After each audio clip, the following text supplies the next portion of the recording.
don't. I wouldn't use the fucking headphones. I was going to use a microphone. I can hear you fine. Okay. All right. Let's roll that way. Let's not spend the. And the microphone's not no good. I mean, you're not holding it to your face like you should. You're trying to hold it down. It has to be right up to your face for it to work. Otherwise, it doesn't work. All right. How's this? Terrible. Well, this fucking right up to my face. I can't put it in my mouth. I don't think the microphone's tied in at all. Actually, got to be honest. I don't think you even have it set up properly.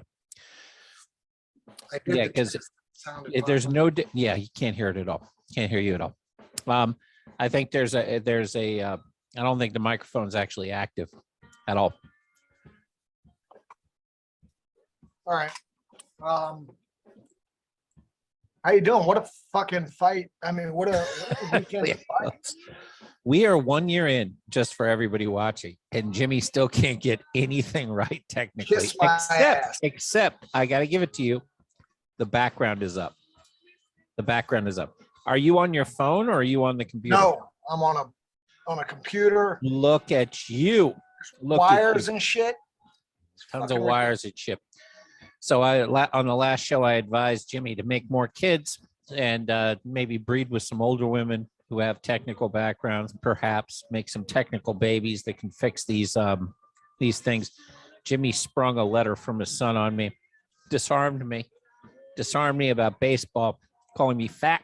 Yeah, there's actually a few different topics all the kids want to talk to you about. So I'm going to keep that mailbag going. Yeah, let's do it. Let's do it. We actually do have a guest today. So let's shoot into our guest. We know him, we love him, we miss him. The world needs more of him. Let me know if you can see him. Absolutely. One of the greatest comedians in history that I miss tremendously, Norm Macdonald. Well, Norm, how are things going for you so far? Oh, it's pretty nice, except for the anal rape. Pretty regular days. I eat breakfast and then it's time for anal rape. Oh, no, you're in hell also? Oh, no, I'm not in hell. I'm in heaven. They just let me joke about anything I want here, like anal rape. Oh, thank God, literally. Yeah. I did Christian things to get here, Like what? Like going to military funerals and calling people faggots. Of course you did.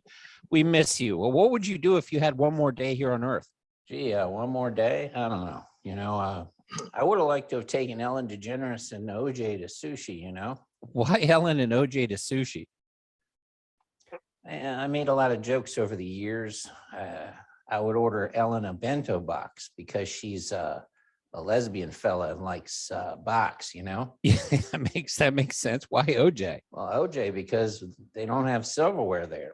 That's a good point. On account of he can't cut my head off with chopsticks. Very valid point. Hey, do you want to be rich beyond your wildest dreams? Yeah, of course. Do you want to be able to walk into a Rolls-Royce dealership and say, yes? Yes. Do you want to import hookers directly from Putin? Not really, but absolutely. Yeah. Do you want to be so rich that Hunter Biden is your crack dealer? No, but sure. Yeah. Well, put all your cash on the Bucks to beat the Chiefs in the Super Bowl. It's a lock. That game happened years ago. Good tip, though. It did turn. Time doesn't matter here much. Hey, Norm, will you do the news for us one more time? Sure. Okay. Kim Kardashian is in the news for rescuing animals. She was seen in public with a family of ducks, a cat, a Shih Tzu, a mini horse, and behind her, a humongous ass. That makes sense. OJ is back in the news and says he won't go to LA anymore for fear of running into the real murderers. The American Psychological Association responded with, some people never find themselves. It's true. OJ's friend Kato Kalin was asked if this statement from his former roommate was some kind of joke. Kato replied, I don't know if this is a joke, but OJ can be a real cut up. Fantastic. Anything else, Norm? Yes. Did you hear about Patrick Bergs, the killer in Kansas? No. Killed 24 girls under the age of 14. No. Horrible story, He would abduct young girls and keep them in a basement dungeon, Shit, no. Yeah. He'd rape them and feed them rats until they died. What the fuck, dude? Then he would abduct another girl immediately and he would feed the new girl the corpse of the dead girl. Jesus. He would let his dogs have sex with these women. How? Doggy style, of course. They say there are no stupid questions, but there may be an exception to that one. Well, God. fantastic. Thanks. Anyway, he would just do this one girl after another until a girl escaped, Yeah. She was so dehydrated and diseased and battered and destroyed that she was on life support for 3 months before she died, but not before she ID'd the guy. So the guy got caught. Patrick Bergs. So the guy got caught. Yeah. That's how we know his name is Patrick Bergs. I just told you that. So police said Patrick Bergs was the most evil man they had ever seen or met. Sounds like it. The father of the last girl that escaped, his name's withheld because she's a minor, got to confront Bergs in court about all this evil on account of him being her dad, Guess what he said? What did he say? You're a real meanie. Well, thanks, Norm. Well, thank you. And I'll be seeing one of you up here in heaven, The other one will be down for some anal rape. We'll figure out who that is over time. Thanks, Norm. I don't think that's been decided yet. Do you think? So Norm Macdonald with typical Norm coming in hot on OJ and Ellen DeGeneres. Yeah, I miss that guy. I miss him too. It looks like somebody's been texting him. What do you mean? He's a texter. Who, Norm is a text? But he's very sporadic. He will return a text 7 days later, and some random in the middle of the night he'll answer a text. How you doing? Right. So a couple of those jokes were Norm jokes that were slightly altered. The original joke on the ass, for example, was somebody else that was done like 20 some years ago. The joke on the murderer thing, I should really pull that up and play it because, when Norm does it, it's just so fucking good. I'm always up to see it. Let's see it. Let me see if I should have had it queued up, but I was listening to it. I played it for my wife the other day. Norm Macdonald, and this might take a little while. While I do this, tell me what's going on with you. How was your week? Shit, man. It was a really great week of fights. Slow week for me. I've just been working. I got a few different clients that I run through the motions and teach them boxing. Though barely literate, Fish wrote taunting letters to the parents of his victims, gruesomely detailing how he slayed, butchered, cooked, and then with great enjoyment dined on their offspring. He would inevitably declare that a child's roasted rump was the most toothsome dish in all of gastronomy. Additionally, Fish was a masochist. Get this. And he would insert wool doused with lighter fluid into his own anus and set it alight for his own enjoyment.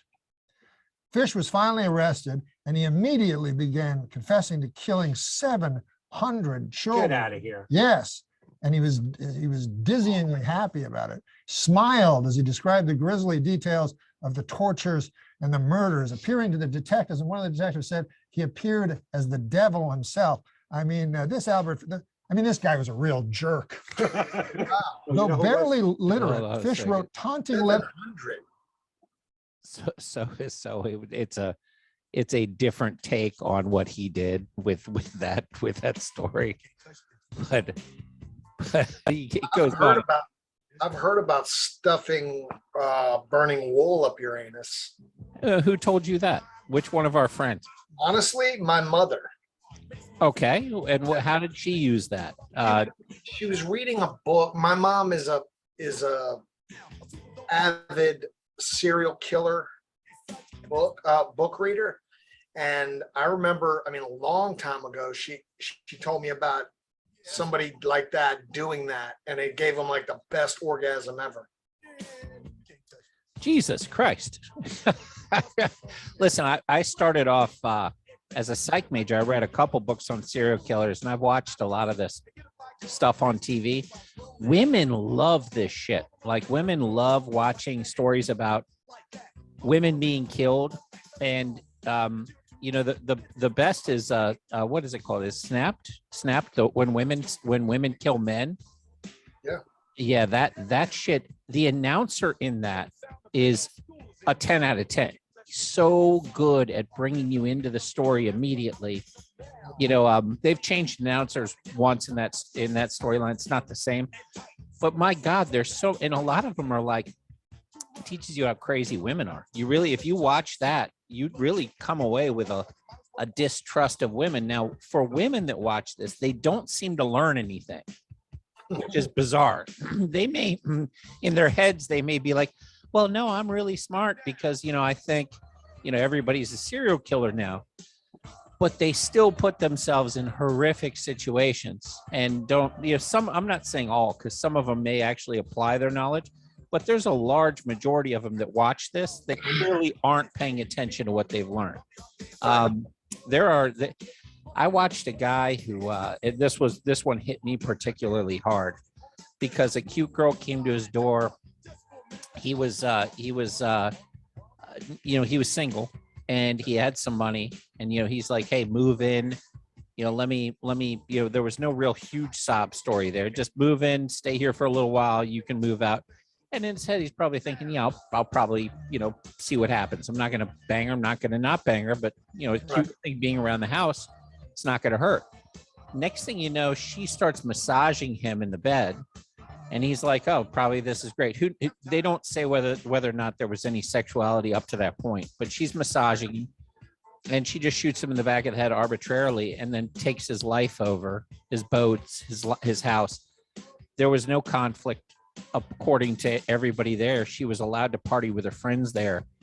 And she just decided, let me just kill this guy. And she just basically wrapped him under the house in plastic, shoved him under there, and continued to party with her friends.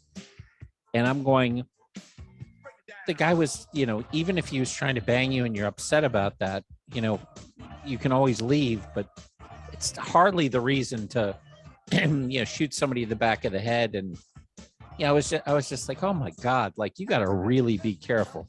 You got to really be careful who you let in your life. You just hear scenarios that you couldn't make up. If somebody said, listen, make up the most heinous, diabolical scenario. This shit is insane. I used to make me wonder about my mom because she was always had a book in her hand about murder. She was, I guarantee, if you ask your mom this question, is she there now or no? She's within 100 yards. I would like you to ask your mom, even if you call her and say, hey mom, you know how you like the serial killer stuff? Just let's do a phone call right now and see how she reacts. Let's catch her off guard with this. Let's see what you do. Are you serious? You can't. No, I can hear you I can hear you real well now. Actually, I hear you real well. Yeah. It sounds. Let's get the old lady on the phone. Let's get old lady on. That's what I tell my kids to call my mother, but it's not old lady. It's the old lady. No, I just tell them to call her old lady, but they don't. It's with love. Hey, mom. What's going on? Hey, we want to ask you some questions. You got a minute? I have just one question for your mother. Can you answer one question? We're talking about serial killers. Yeah, my favorite subject. Your favorite subject. So do you watch Snapped and all the other stuff about women killing men killing women, like all of it? She's a reader. I don't think she watches any of that. Oh, she doesn't watch any of that. Right. Have you ever thought about killing Jimmy's father? I didn't know he was going to ask this, but I could have answered this. Go ahead, mom. About killing. Yeah. Yes. Yeah, I never thought of that. Well, then you aren't really in love then. He said, then you're not in love. Hey, what was the one where the woman, she told her to hush and she went crazy and stabbed her like 1,000 times or something? What was that one? That was in Texas. It was a housewife in Texas that was. She was told to hush and she went nuts. Yeah, do you remember that was it Fatal, or what was the name of that book? Scream or some shit like that. No, it was, I saw it the other day. Yeah, I don't know. It was something, Oh, it was a hatchet. It wasn't a knife. It was something that, yeah. All right. Hey, Mom, thank you. I love you. okay, Thank you. All right, bye. We What's for appreciate dinner? all right, not sure yet. Okay. clams. Jimmy wants clams. Oysters. Oysters. Bye-bye. All right, bye. So the guy, so Your the mom's girl, a great liar. She's definitely thought of killing your father. I mean, how could that not no doubt in my mind yeah, today. yeah, Probably within the last 5 minutes. yeah, like Um, I could okay, bury him let me out back. Nobody would miss him, let me tell you what I remember about this. Yeah.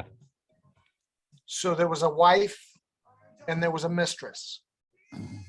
They were friends, Okay. and the wife confronted the mistress, and of course the mistress was very scared and all this other stuff, and they got into like literally physical altercation, and the girlfriend, the mistress, started crying, and the wife said, "Oh, hush," like, very condescending, you child. The wife said this. Oh, hush. The wife, she Okay. just hush, like, you little girl, Yeah. and she went and got a hatchet, and it was something like 100 hacks. She just lost time and went crazy and just hatcheted this woman to death. Dude, it's It was cool. perfect. It's a perfect segue to our hero of the week. Our hero of the week, and this is also a perfect segue for murder too. Our hero of the week is a young woman who survived an incredible assault and persevered. So it's a great story about human struggling, human suffering, and perseverance. Let me see if I can put her up here in the background. There she is in the background. Can you see her? Nice teeth. Yes, you might recognize those teeth. That's your sister. So she's she's dealt with incredible assaults on her You human. can only see this. I can only see the teeth. I can't see the eyes. Oh yeah. Let me see if I can break that down. But yes, there's a reason I asked for a picture of your sister, and there it is, and therefore and henceforth. Oh shit! Is that really my sister? Yeah, it's really your sister. Are you? I'm serious. What picture is that? Oh, that ain't her. That ain't the one with no teeth. Huh? Your sister was the one on the right? No, that's my daughter. The one with the teeth is my sister, but it's not the sister with no teeth, obviously. Well, I'm talking about the sister that you had the issue with the Greek guy with, the assault. Yeah. So that's not her. That's not the toothless sister. That's the one with the Greek. Of course not. You can see her teeth. She's not toothless. Of course. That's the one that we're talking about, who survived an incredible assault. I know you have so many kids, it gets What the confusing. fuck did you bring up my sister's teeth for? Because your sister is a hero. She's our hero of the week. She survived. She survived an assault. She's a survivor. She's a survivor. So there's our sister. Oh, There's what a our beauty. hero of the week. What a beautiful girl. Yet the hero of the week, Jimmy's sister, who is a survivor of assault and battery, and came out on top, headed to Greece, got out with 10 bodies in the bedroom, said, "I don't want to sleep in that bedroom. No more. Nope. No more." And I don't want to. I want to know who the daddy is, and I don't want the daddy to be my daddy. She's gonna convert to Greek. She's gonna be a Greek.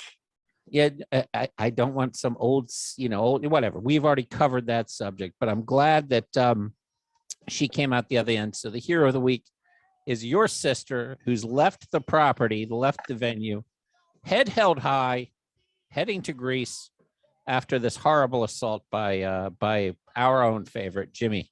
Rhonda Nicole. Well, Rhonda Nicole, the hero of the week. I think her last name is Tambouris. Something like that. It sounds like something that would go on a salad with some olives. Yeah, I can never say it. It's a strong Greek name. It is a very strong Greek name. It definitely sounds like something that should have feta cheese on top And of it may not, and I may not be correct. So whatever. it. It's fine. So any updates on that situation before we? No, she not really. She's back and forth with my mom and she's upset and she wants to apologize and then she doesn't want to apologize. Typical female, 25 years old, doesn't know what she's thinking.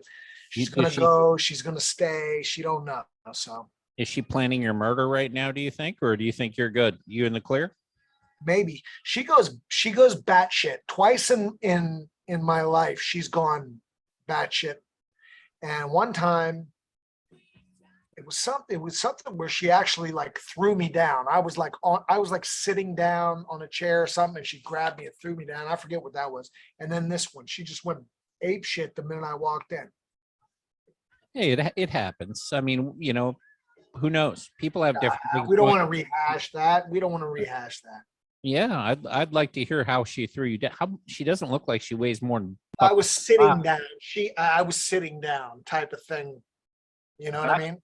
I was gonna say you weren't knocked down in your professional career very often. No. She didn't knock me off my feet. She kind of not. It was just an awkward type of thing. So we brought up Kim Kardashian in the Norm thing. Real quick story that I thought was pretty funny before we talk about Usyk is that Kim Kardashian and Hillary Clinton just did. This is a true story. Because Hillary's an old lawyer, right? And Kim Kardashian's in law school. Right. They did a legal trivia, like a actual legal trivia thing hosted by Chelsea Clinton, and Game show, like almost like a game show. And Kim Kardashian kicked Hillary Clinton's ass 11-4 on legal questions, and that's fucking fantastic. First of all, I think Kim Kardashian used to be, probably just dumb and not sure of herself. Not dumb, but not. She wasn't known for her brain, but at this point, I think she's probably pretty fucking smart. I mean, her dad was a brilliant attorney. well, that's law my school. first thing. I don't know anything about the Kardashians except for Robert. their dad was a fucking baller. And He was a great lawyer. He's the one that got OJ off. Yeah. And we all know both Nicole Brown Simpson got OJ off first. Robert Kardashian got him off after, and I'm sure a lot of girls at USC in between, before that. But she great lawyer. So she has a brain, a business brain. She crushed Hillary Clinton. So kudos to Kim Kardashian for that. Hillary, in true form, contested the results and said that it's not fair. I swear to God, you can't make this up. This is not a joke. Said it's not fair because she's in law school and the information is fresher to her. And it was on questions of like, the fuck up. but you have the experience at this point, it's old information. It was like, when is it okay to use deadly force for self-defense? Like basic questions. Yeah. And Hillary just got trounced 11-4 on that. That's you need to. I mean, you learn that shit. You shouldn't lose it. I don't think you would lose it. Well, if anything, it should be more prominent because now you have 60 years of having it and you have experience and so much for that argument. But I mean, she's hey, Hillary got out there and did it. Had she taken the loss with grace, it wouldn't be Hillary Clinton. But I am wondering if Kim Kardashian's days are numbered. They might be. She might be on. She looked a little depressed to me. Stepped on the wrong toes there. Yeah, There's one person you don't fuck with, and it's H to the ILLARY. You don't mess with the old Hill. That woman's got a little bit of sauce going on. So, Liz Cheney and Brian Stetler are gone. So Republicans are going nuts. I heard that. They're very happy. Which is bizarre because Liz Cheney is from the, she's from the family of Republicans. She's actually from the full GOP. So the fact that the Republicans are going nuts over Liz Cheney leaving just shows that perhaps there was no GOP after all. Perhaps the GOP was just working with the people on the other side. Maybe it was a mirage, maybe because Dick was still out there, saying that Trump is the biggest threat to the world, in the thing, which I'm sure didn't help. Yeah. You have a guy like Dick Cheney who doesn't have a very good reputation, campaigning for his daughter, clearly on the side of his daughter, saying Trump's quote the biggest threat. The biggest threat to whom? Not to the people. Bush pulled that bullshit. Maybe the biggest threat to somebody else, but I mean, I don't know what to think of Trump, but the fact that Dick Cheney's against him kind of makes me like Trump a little bit more. I mean, Bush pulled that bullshit too. And didn't Dick Cheney shoot somebody in the face on a hunting trip? He did. I mean, I think it was an accident. didn't he kill like hundreds of millions, if not hundreds of thousands, if not millions of people with invasions on fake information?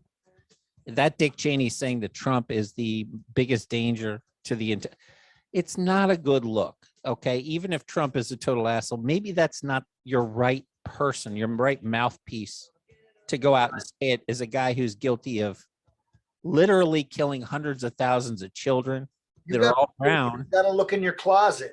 Yeah, you can't. It's like, it'd be like Bill Cosby going out and talking about, you can't touch these. You can't talk about women. Women are the greatest. This guy's the biggest threat to women that have ever existed in the entire world. It's not the right person. Even if he's right, that's not the person that goes out. Or OJ saying, you need to be better to your ex-wives. You just, Dick Cheney, man. So that's the basic. We can get into other stuff, but let's dive into. Oh, by the way, one more piece of great news that I think is interesting. Colombia, the country of Colombia, has declared that the war on drugs is over, and that cocaine is now legal. So, yeah, the world's they're tired of this bullshit war on drug. Every war on anything has just resulted in more of it.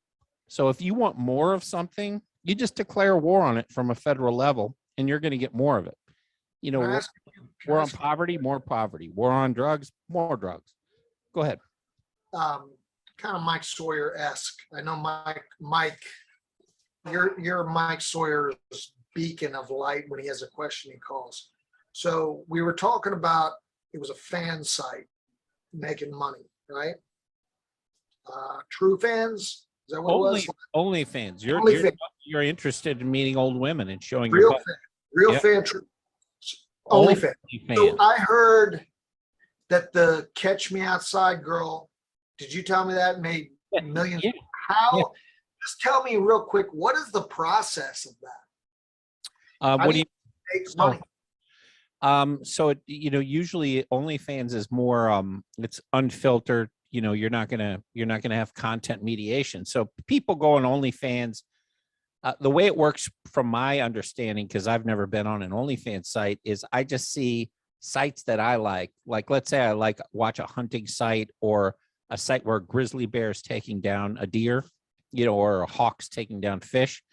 It'll show me 20 animal encounters, and then all of a sudden one day, a jiggly ass will come up, and it'll say, this teacher just got fired from school. Her OnlyFans is free. And that's how they bring you in, right? So it's an advertisement. But when you get in, you pay, I don't know, 5, 10, 15, 20 bucks a month, whatever it is, to access more explicit pictures and videos. So the girl that does the Cash Me Outside, a lot of people wanted to see her for some reason. Right. Who knows? I don't know what she was doing on there, but enough people were curious about it. You and I are curious about it right now. We're like, well, what's on? What's on there? What is it? Is it? Incidentally, I heard somebody a conversation about this girl. She made like 15 million bucks, I think, or maybe I think it's maybe maybe more. But that was in like a year. She made like 5, 6, 7 million. But she's been at it for a while. It was like 50, 55, 40, something like that. It was crazy. She may have made 50 million bucks so far on this. I mean, she's become a mogul. And in the meantime, she was like we thought, Kardashian was kind of a laughingstock Kim when she had the porn movie and just was a porn star. she's actually now really fucking smart. Turns out she's a savvy businesswoman. And the Cash Me Outside girl that we thought was like just a shit talking, person on Dr. Phil has also turned into a mogul. So this country is amazing, and it's not luck. Yeah, there's some strokes of luck along the way, but there's a certain skill to this. Like you have to captivate people in your own way. If it were that easy, everybody would do it. You know what I mean? So you have to have a little bit of lightning in a bottle. And the Cash Me Outside girl, that 15 minutes of fame, she turned into, a small fortune. And kudos to her, because who could have seen that one coming? Right I mean, on. certainly not me. And I love it. I'm proud of her. Good for her. Let's talk about the Usyk fight. What were your thoughts on the fight itself? I thought it was a terrific fight. I thought both guys showed up. I wasn't, and I'm still not necessarily a huge fan of Joshua, but I know what I see, and he got as dirty as he could. He went as hard and tried as hard as he could, and I give him credit for that. I don't buy the post-fight bullshit. We'll get into that, but it was it was beautiful technical boxing. Just, back, forth, the tick-tock all fucking night long. Tick-tock, tick-tock, tick-tock. He couldn't hit him. He very rarely hit him solid. And Usyk basically picked him apart. I had him winning by 4 rounds. I had him winning 8 out of 4. Yeah. That's what I say. Is that what I said?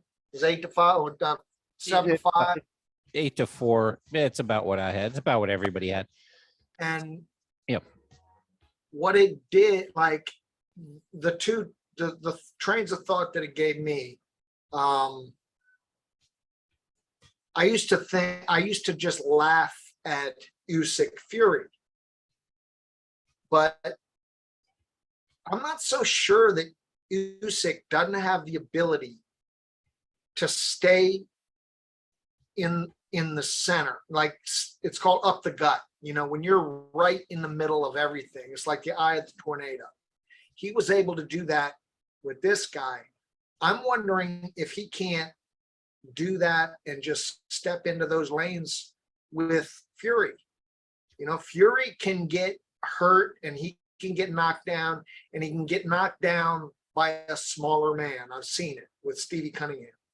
We'll get into that. We'll get into the Fury fight, because there's a lot to talk about there. Let's start with this fight. Let's move into the fight, and let's move into the Fury after. Like, right. I didn't see any chinks. Well, that's racist as fuck. All right. I saw a couple in there. They were taking pictures of the fight, but you shouldn't fucking say that. I take that back, and I'm sorry. Yes. I didn't see any chinks in his armor. He looked like he fought a perfect fight. Yes. Yeah. He is one of the most. So we had 2 beautiful boxers on display, and one of them thought that he had trained and done everything that he could, and came out and gave his best. I mean, you saw the training of Anthony Joshua doing the fingertip push-ups and fantastic shape. He is a long boxer. Like, he's got long arms, a physical specimen. And you could tell when he hit Usyk, it hurt him, like for real hurt him. Yeah. He hits like a donkey kick. Like, he's the real fucking deal. Anthony Joshua is no joke. The problem for Anthony Joshua is he came across one of the best, if not one of the top 5 technical boxers in heavyweight history. Not one of the best punchers. Matter of fact, if somebody were to say, hey, Eric, you need to get punched once by one of the top 5 technical heavyweight boxers in the world, I'd pick Usyk. He's not a heavy puncher like that. But man, you're talking about Usyk. I thought you were talking about Joshua. I was like, talking about both of them. I'm saying their names in conjunction with what I'm talking about. As top 5 ever. As a technical boxer, the heavyweight division, Usyk is as good, and he is as good as it gets. I mean, he is not a Usyk, punch. yeah. Usyk, yes. What about Usyk is, Josh was a phenomenal boxer, but he just came across somebody who's at a whole different level. And I Right. think that's hard for him mentally to take, that he's that much bigger, that much stronger, punches that much harder, and yet just got completely outclassed in a fight. It's very hard to take, because at the core of that is you just came across somebody who's a better man than you and shouldn't be. It's not because of the physical attributes. He's just better at what you think you're the best you think you're the best at. You're a gold medal winner. You've worked your entire life and dedicated to it. You just came across somebody who showed you that there are levels to this sport that you didn't know existed. The patterning of punches, the counter punches, the timing, Usyk took some abuse in that fight. I mean, Joshua landed the harder punches in that fight. But Usyk landed tremendously more punches in that fight than Joshua. And put on a clinic again. Let me add, it all started with his feet and his positioning. He's a left-hander. Yeah. That was a problem already for Joshua. And this guy was his moves were so small, and he wasn't jerking out, coming back in all the way. He was making split second hair, very small. Everything's tight. There's no Everything's emotion. tight. He Yeah. doesn't waste. It's not time, it's distance. He doesn't waste distance. He makes you miss, but he doesn't leave to make you miss. Correct. Yeah, he makes you Stays in punching position and makes you miss. And that is that's boxing 101. Hit and don't get hit. We saw in the mid to late rounds where Usyk got some body shots that you could tell hurt him, and he looked slower. I think it was like probably in the eighth, ninth round, somewhere around there. You could tell the body work was great, and Joshua went away from it. I think another thing that happened is I heard that Joshua's corner told him that he was winning the fight, which is bizarre. I mean, I don't know why corners. You tell your fighter if you're losing the fight, but they may know he's mentally not capable of handling that. They may know he's going to melt down, but these are new people. So, maybe they aren't that new. Maybe they know that he's the only time you do that on the way, during the fight, you say, "You're doing great. Keep doing it. Do what you're doing." But maybe in the last 1 or 2 rounds, you say, "Hey, you won every round. Stay away from this guy." 9 minutes. or you do that. You bust out that, hey, you're fucking it up, and you need to win. Losing it, kid. You're blowing it. It's just like what and again, you didn't watch the UFC, but the Usman fight with Edwards.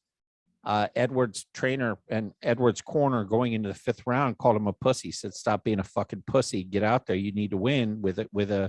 And he had been losing the fight. This is a championship fight, and he came back from hell and high water. It was over. The fight was over, and won with a leg kick knockout at the very, very last 2 minutes of the fight.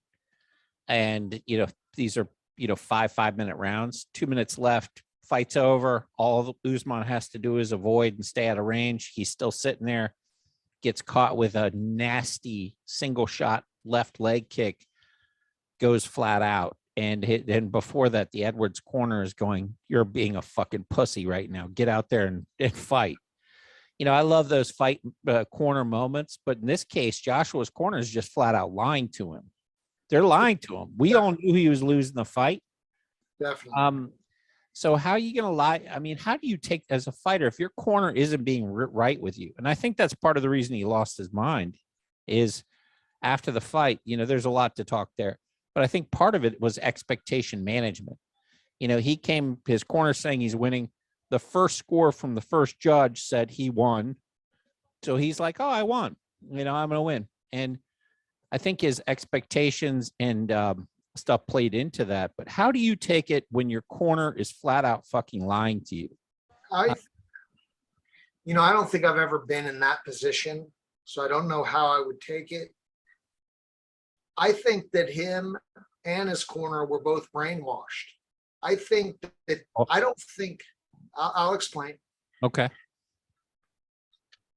I don't believe anybody in I don't believe Joshua or anybody in his camp thought he could win that fight. I think they thought he was going to get knocked out. And I think they were happy that the fight was as competitive as it was. I don't think that's even remotely true. If you have a fighter that's way more physically imposing, way stronger, way more power, way bigger, you have every advantage from reach to height to power, your stamina is on point, and you're fighting a guy who is not a power puncher and not imposing in that way, your game is to win that fight, one way or another. You feel pretty good about your chances. Now that's a very good point for a first fight, but they've already seen this fight and nothing was going to change. Well, not necessarily. You get him. He wore down in the first fight physically. He was tired in the last rounds, and Usyk was taking over. It started out the same way and ended up kind of different here because Joshua did pretty well in those mid to late rounds. In the first fight, Usyk just wiped him clean late. Like he was just in better shape. They probably said, well, let's look at what happened in the first fight. You actually ran out a little bit of energy, a little bit of gas, and you didn't pepper him into the corner. In this fight, he went to the body a lot more. He actually did really good damage to Usyk in the body, and he actually brought him into the ropes a few times. He didn't just sit in the middle of the corner ring for the full fight. There were a few times where he had Usyk in some kind of trouble by moving him into the ropes, which times doesn't. He needed to do it more, but Joshua's not a killer like that, man. I mean, he's not, but Tyson Fury is. Tyson Fury is a smart enough fighter to lean on those advantages. So and smart enough to start it in the first round. And smart enough to know going in, I'm going to have to bully him into the ropes, keep him there, and work that advantage. I mean, I don't think Usyk has a chance in hell of beating Tyson Fury. Not a chance in hell, because he can't knock him out, and he's not going to be able to out physical him. And Tyson Fury, frankly, is just quicker, smarter, and better in every other way than Anthony Joshua, except for power. He doesn't have the power Joshua has. I mostly agree, but after watching him again, I give him a chance. I'm actually more excited about watching that fight than I was previously. Before, I'm like, why would we watch a 220-pound guy? Exactly. Now I'm interested. Yeah, me too. And they're going to make it happen. The money's going to be huge, and it's going to be Fury saying I would knock out both of these dossers in the same. By the way, what the fuck is a dosser? Do you know? The British like to say dosser. They're like, it's negative. Is it? I assume it is. So they also use the word twat a lot. It's a good word. It's a great word. Dossers. I've been listening to a lot of British rap recently. I looked it up. It's just a bag of shit. Okay. That's a nice word. Let me see. Dossers meaning. Let me make sure. Hangings of tapestry, British. Let me get British. Hanging of tapestry. I'm pretty sure that's not what he means. That's not what he means. Got both of these hangings of tapestry. Knock these two tapestries right out. For UK English. All right, let's see. An idle person, a person who sleeps, a rough sleep, like basically just, lazy. Basically a lazy shit. Like a lazy fuck. Like a shiftless, lazy, bum, like a bum probably is what he's saying, like a bum, Shit. But for him to watch that fight and say it was a bad fight, if you're a casual fan, you might have been bored for the first 5 rounds, but even if you're a casual fan, round 6 through 12 were really interesting. But for true fight fans, that was a fucking phenomenal fight to watch. Technically, it was amazing. Enthralled with that fight from bell one. It was a beautiful fight. It was a beauty to watch. It was a beautiful fight, and technically and everything else. It was just a gorgeous piece of art. Both fighters, hats off to both. And then that brings us to the after fight. So tell me what you think, Joshua. So for people Can I that ask you a didn't quick, watch- can I ask you a quick question before we get into that? sure. I think that's lengthy a little bit.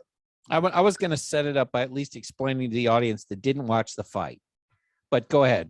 And I was thinking about size and everything, the big advantages you have with Fury and Joshua with Usyk is their size. And then I was thinking about Mike Tyson. They're about the same size, I believe, same weight. Am I right? I tell you what, no, Tyson was at times was roughly within a couple pounds, depending on which fight. Yeah. With the height and the weight that matches Tyson's, what would Usyk do with Tyson? That's a great question. Holy shit, that's a great. Well, Tyson in his prime would have knocked Usyk out. I Just agree. Yeah, he would have. I just knocked think he him would have swarmed him. I mean, again, Tyson, you got to. This is one of the things you and I may disagree on, but you have to. You can't judge in boxing. You can't judge somebody by their career and be like, well, let's throw them against their best. You have to take them at their absolute best and be like, because Ali, for example, was a fat piece of shit later in his career. He was just taking abuse. Right. You watch him when he was 212 to 215, and he's greased lightning in there. He was phenomenal. He wasn't a punching bag. He was a phenom that nobody had ever seen that type of speed.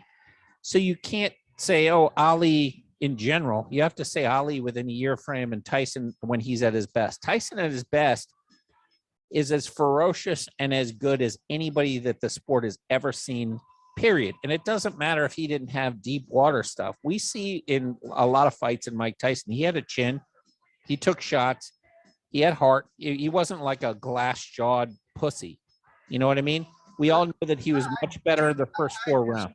You have to account for the deep water, but I don't believe Usyk could bring Mike Tyson into deep water. Well, if he did, then it could be a different fight because Usyk's conditioning was incredible. See, that's the X factor with Mike too. Is he was so much better at everybody. It became so easy for him to knock people out, and it always had been from the time he was like 14 years old. He was knocking out adults, Right. and he stopped taking his conditioning seriously and started taking pussy and partying seriously. Right. And I'm pretty sure he doesn't regret that. I mean, I guarantee those memories are still there. By the way, did you see Mike's in a wheelchair now, getting wheeled around? He's in like his back's fucked up. Really? What happened? Well, remember he said he broke his back in that fight, like that famous post-fight interview. My back's broke. I broke my back, and I do a terrible Mike Tyson, but I love Mike Tyson. But his back is apparently in bad shape, and he was getting wheeled around in a wheelchair, and he told people, "I don't have much time left." I think Mike is, I don't think he's being dramatic. I think Mike is a guy who knows that, and he speaks like it for a 50-year-old.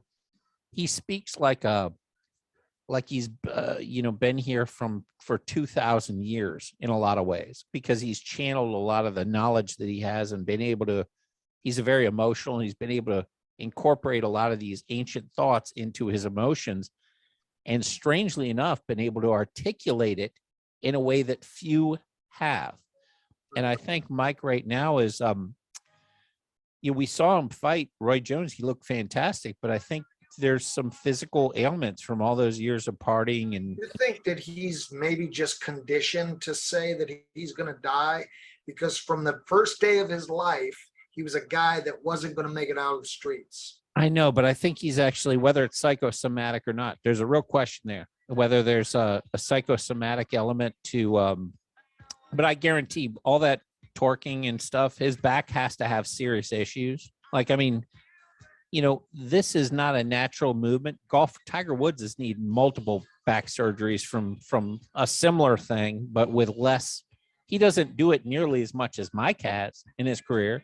In golf, you take what, like 100 practice swings, then you go out and you do, 4 swings per hole. Mike's doing that. And you do that once every, maybe you take 100 practice swings a day, but Mike's doing 10 times that, and with much greater velocity. Right. The back isn't meant to handle that type of torque. And if you're talking about practice, you can have a true bounce. You can make it'll be a true effect on your back. But when you're in a ring with another guy 200, 250 pounds, who's pushing you and leaning on you, and things are awkward and you don't get a true bounce, that's a toll that boxing takes on you. Or another girl. I mean, you don't have to just say it's another guy. It could be a very large woman in there. Another fighter. Let's be gender appropriate, and don't dead name that fighter either. But yeah, so let's hope Tyson's okay. But let's talk about the Anthony Joshua post fight real quick, just for people that haven't watched. There's a lot of controversy over this because Anthony Joshua, after the fight, I watched the first part and I thought it was completely appropriate. He actually led the crowd in hip hip hooray. He held up the Ukrainian flag. It went on for about, I'm going to say realistically, about 5 minutes, 6 minutes, somewhere around there, of Anthony Joshua being Flava Flav post fight for Usyk. Like it was over the top hype man for Ukraine and his opponent who just beat him. And it reminded me of fucking James Brown's clan that gets the place hyped for him before he comes on. And to see it after a fight, it was the first time ever. Now I turned it off and moved on because there was a UFC card. And my reaction was, nobody's ever seen that before, but I approve. It's over the top. Yes, it's going to feel awkward because most fighters that lose a fight, they don't do that. And it's a level of hype. You don't see hype sportsmanship after a fight to that degree. If you do, it's for a few seconds of, this is a real champ, and then the person walks off. I've never seen an extended leading hip hip hooray for the fighter. And then after I turned it off, I was like, wow, that was, listen, people are going to react negatively to that, but I like it. Then I saw the rest of what happened, where he grabbed Usyk's belts, grabbed them from Usyk and held them up and threw them over the ring on the floor, and started going to Usyk's corner and started like tapping people in the chest, like basically aggressively punching Usyk's corner, not hard, but like physically when you're that big of a guy, you know what I mean, with no gloves on. And I watched the rest of it and I said, oh, I understand why people are pissed off about this now. So let me get your take on it, and then I'll add if I think it's appropriate. I call bullshit on it. I think it was bullshit. I think that, well, like I said, calling bullshit. What do you mean calling bullshit? I mean, the whole thing is. I think it was more of an act. I mean, that's not Joshua. Did he just go crazy? I think he wanted people to think he kind of lost his marbles a little bit. You think that was fake? You can't, are you serious? That's the worst take I've ever heard. Like, you're a professional fighter. That is the worst fucking take. You're not fucking doing this, Beans. You're not putting words in my fucking mouth. You just said that's not Joshua and that's an act. That was no act. That was Joshua. That was Joshua 100%. Okay, it was fucking wrong. Let me rephrase. It was the wrong thing to do. You lose, you fucking congratulate your guy, and you get the fuck out of the ring. He kept wanting it. He wanted to salvage some kind of a thing out of losing. Well, it's called cognitive dissonance. So what I saw is a guy who put 100% of his heart into it. Okay, 100%. Realized, holy shit, his corner is telling him he won. The first judge tells him he's won. His expectations are up through the roof. He finds out he lost, and he just goes ballistic. And if you watch the video of him in the ring after what I was talking about, his corners, he's not going to his corner. His corner's actually kind of like staying away from him. They know this is exactly who Anthony Joshua is. He's emotional. He's put everything in his life into it. He is boxing. Boxing is him. And he just can't, in his mind, realize that he just came across somebody who's a much better boxer. Not because he's stronger, not because he's bigger, just way fucking better. Way better. If Usyk had his talent, if Usyk had his size and strength, it would have been a demolishing. He wouldn't have won a round. Usyk doesn't have his talent and still kicked the shit out of him because he's a better boxer. And Joshua couldn't handle it how do I kind of like Hillary Clinton losing to Kim Kardashian at legal trivia or any election, just had to start making excuses in their head. It's called cognitive dissonance because your mind can't You're face saying reality. you're the one comparing him to Hillary Clinton. When that happens, when that scenario, when everything happens like happened on Saturday, pack your fucking shit, you get out of the ring, and you go back to the dressing room. Well, you bring up a point that is valid, is that you shouldn't interview people or you shouldn't keep fighters around that have lost. Some of the best interviews, and there's a really good case to be made for this, some of the best interviews are for people that have lost because they're emotional to a degree that you and I can't understand. So they're going to say and do very unpredictable things, and it's not always going to be who they are. You know, it's not always going to be that way.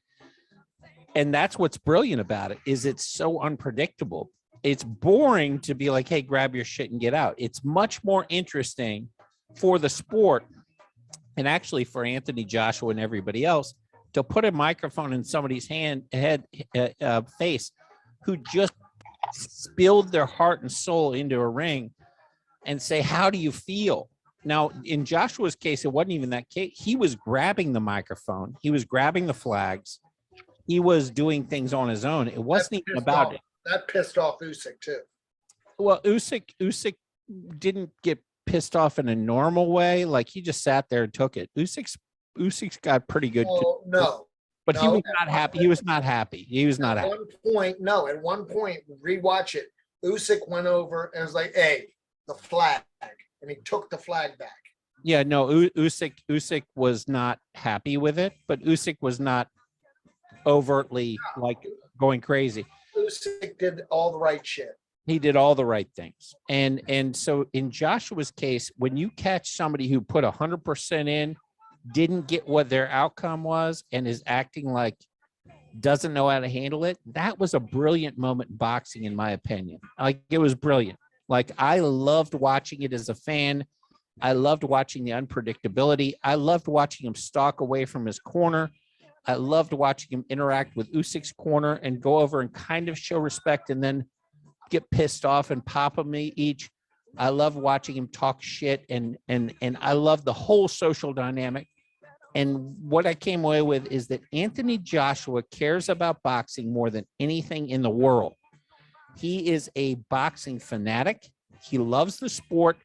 He fucking can't handle losing at the sport. He hates losing, and he put everything in. And I think he's going to come back and just be a problem. I can't wait to watch him and Deontay Wilder fight, because you have two people who lost, who fucking hate to lose, who are superior physical talents. Him versus Deontay Wilder is the fight to make, and that fight is going to be bigger than Usyk and Fury. For me, it's going to be a better fight. That's the fight. That's the fucking fight. And I have no desire to see Fury Joshua. Oh, I would watch that too. It doesn't interest me. Oh, it does, because he's big, strong. I mean, Fury's a big puncher. You know, Joshua's a big puncher. But it's actually probably a better match than Usyk. But either way, those two, I have a lot more respect for Anthony Joshua, in the sense that, yes, he fucking first of all, he may have been concussed. He actually may have been like fucked up for real. But either way, what that showed me is that the only thing that guy cares about is boxing and winning, and he just can't handle it when he loses it. And that's a human moment. It's a moment that he's not going to be proud of. But for me, I saw, you know what, this guy gave 100% of what he is and what he has in that ring, and he's just trying to figure out how to deal with it. And he's doing it in a public way, and it was not the right way. But that dude needs to be back in the ring, and I have much more respect for him as a boxer, not as a person, but as a person, a boxer. That guy really loves boxing a lot. Well, that's a person. That's a person. Well, Person loves- well, again, you know, it's not. I'm not going to say I'm not going to say I like him better because that, but I find him more interesting. I was bored by him before. You know, I was like, hey, he's all English, all the English, they're so polite. Hey, mate, you know, it's so boring. You know, now I'm like, all right, now I'm fucking interested in this guy. Before you were just a big, boring English pile of shit. Well, Now- why? Because he's Now, before you're just a big dosser, and Because now flipped you're out, fucking. flipped out. And that's, you know, that's a trend that's happening. It's happening in boxing. It's happening, I know, in baseball. Maybe Well, this wasn't fake. This was a real moment. You know, that's why I'm saying it's real. But what about this mental wellness that everybody's you know, people are dropping out of fights because of mental wellness and so on and so forth. That never happened. Some of the sickest motherfuckers in the world were in that ring fighting. That was how they dealt with it. This has been a thing now that's starting to happen where guys are like, oh, I don't feel right in the head. I'm going to say mental illness. well, in the case that you're talking about, it started with that Olympic athlete who claimed that she was mentally ill while she's at the actual Olympics, right? Right. And he drops out of a fight and claims, I'm having mental problems. Now that may be true, but then it became contagious because the media was like, oh, she's so brave. And I'm going, she's not brave. She's a cunt. She's a fucking cunt. She literally is representing a country, and she just took out the tree part and just absorbed the cunt. Right. Adrian Bronner is who you're talking about with the No, before that, there was a Mexican kid. He's your Adrian fighter. Bruner. I don't know, man. But I mean, All right, the name is but dude, Adrian Bronner was the latest, okay? And he dropped out, and the reason he dropped out had nothing to do with being mentally ill. It's because he's a fat fuck that couldn't make weight, and everybody knows it. He's, you know, yes, it's a struggle to make weight, but now it's become an excuse, and people have become heroes for being losers. And this is the problem for society. A great, healthy society rewards success and punishes failure. If you speak beautiful English, you should be rewarded. If you speak terrible English, you should be mocked. That's what happens in France. If you're a good person, you should be rewarded. If you're a criminal, you should be punished. it rewards victimhood. Victimhood has changed that. It's reversed everything in society where you can be a piece of shit, a loser, and do everything wrong. The kid that screams for candy, the one that steals, somebody who goes up and tries to carjack somebody. And now you're a hero because you've claimed victimhood. And in this case, you can just throw in a word like mental health or LGBTQ or I'm a retard. Yeah, actually, that would be the one I'd run with. I'd be like, oh, listen, I'm sorry, I'm retarded. You can't be, when they come after me for this show, you can't be mad at me. I'm retarded. I'm a retard. You can be. Listen, everybody knows here I'm mentally deficient. You cannot be mad at me. I say before I get some sentences out of my head, in my head, I'm saying I'm fucking retarded for saying this. I fell on my head as a kid falling off a diving board. I did. That's true. And ever since then, I have no impulse control. You can't be mad. I'm a victim. I'm the victim. And that should clear me from any future. You should be Randy, you should be propped up on a pedestal because I you're should be given a medal for falling off that diving board and being retarded. I should be given like a R of the year, retard of the year medal. Like put my name in the list. But Adrian Broner, what he did is despicable. It's a goddamn disgrace. If you signed a fight, you got to take that fight. And if you have real mental health issues, deal with it after the fight. Use it to your advantage for the fight. Take your money because you're going to need money to deal with your mental health issues. Deal with it after the fight. But ducking out before the fight, it ain't going to help your mental health issues. And if you don't have a team around that can push you into the they sold a lot of tickets. There ain't no refunds for that. correct. Yeah. And by the way, he's not a fun fighter to watch. He's actually really fucking boring to watch. Sold tickets, still sold a lot of tickets. He does have a name. He does have a name. Bad move.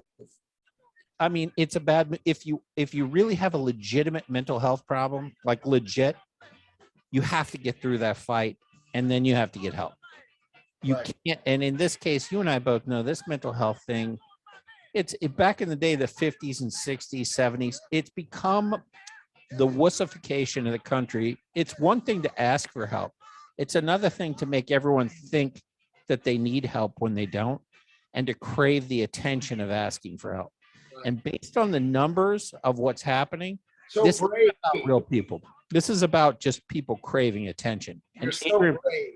you're so brave for being a fucking pussy and screwing up businesses, taking a fight and ducking out because you're fat before the, like I am, before the fight. I'd do that. You know what? If I have to take a fight like your child, I'm ducking out the week before to be a hero, a big fat hero. I'm not going to do a bit of work. I'm just going to take the cash and a week before say, you know what? I'm a hero. I'm not mentally here. I'm not. You just reminded me, 2 fights this weekend for Ah. Johnny. Johnny's fighting twice this weekend. Nice. Yeah, should be good. One guy's probably going to give him trouble.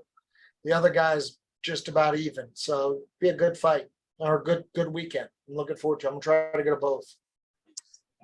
Yeah, we don't have any real fights for boxing that are worth a shit this weekend. I mean, kind of, but nothing. I mean, I always say let's turn it on and let's watch, because you never quite know what we're gonna see.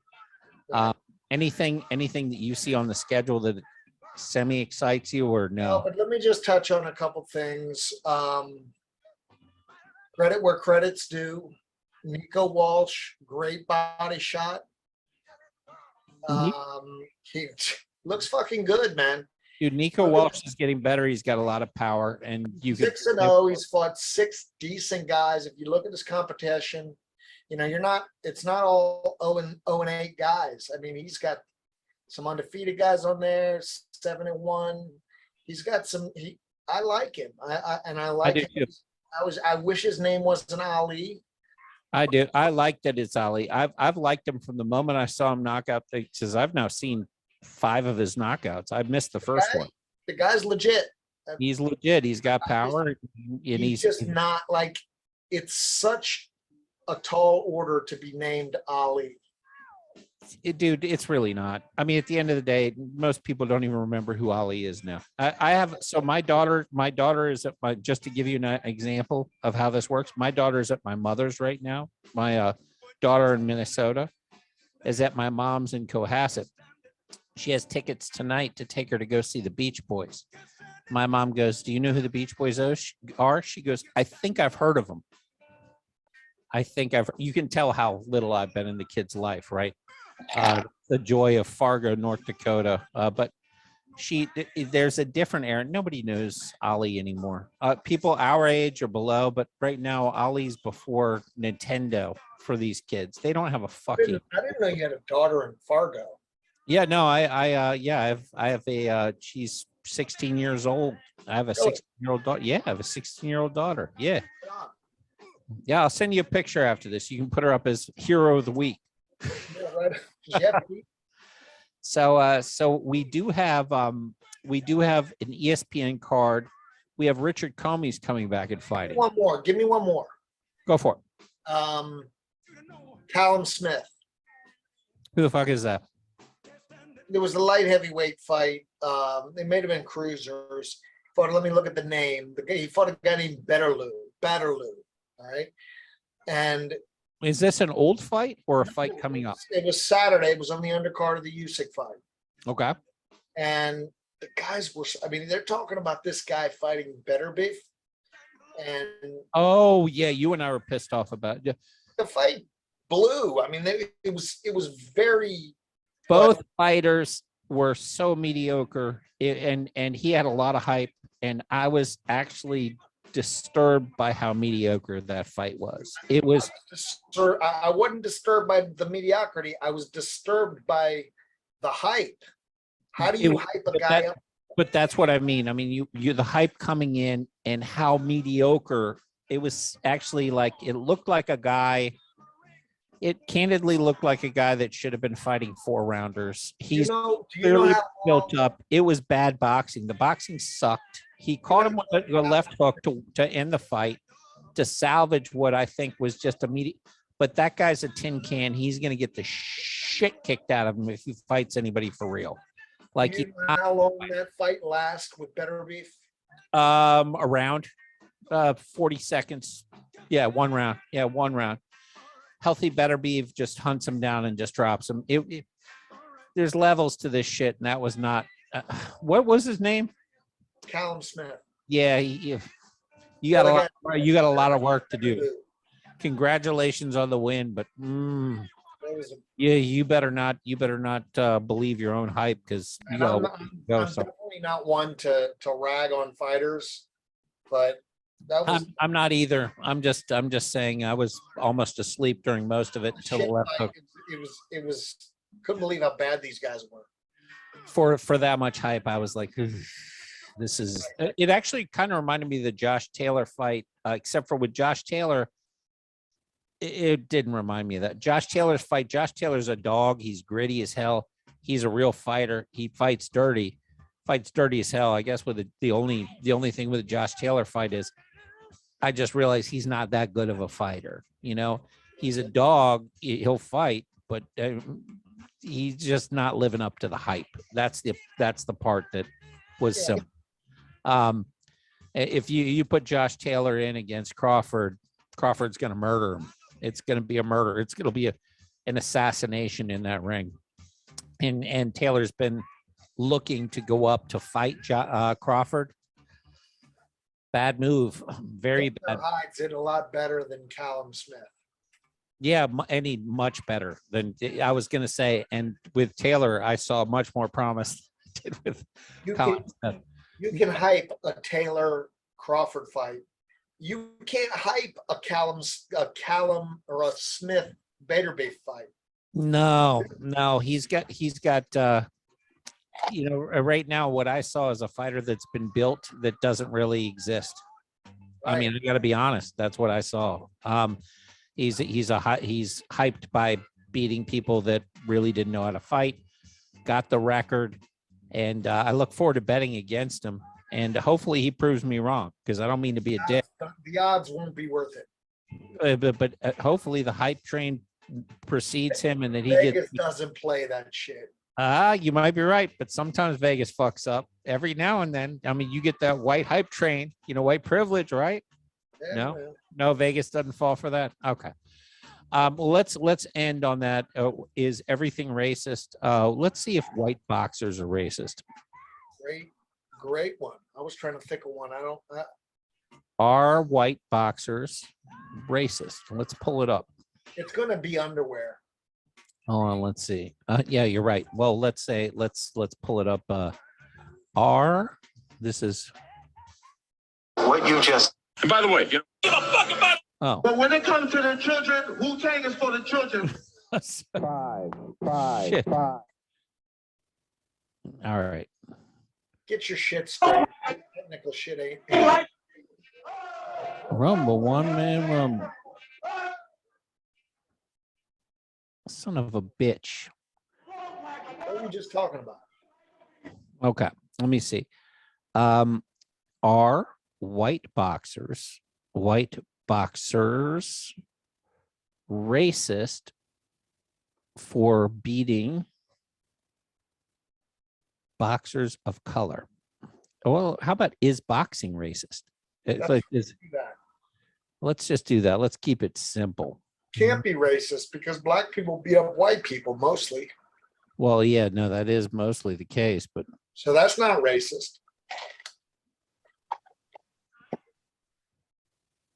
They're sending Rodman over to get that girl in Russia, I heard. no, he's sending himself. Oh, he's just going over there? Is everything racist? Yes, boxing is racist. Really? Yes, it is. It's ridiculously racist. There's actually a book called When Boxing Was Ridiculously Racist. And then there's what Floyd Mayweather talking about boxing being racist. Yeah, boxing being racist has 27.9 Let me million clarify. Let me clarify. Okay.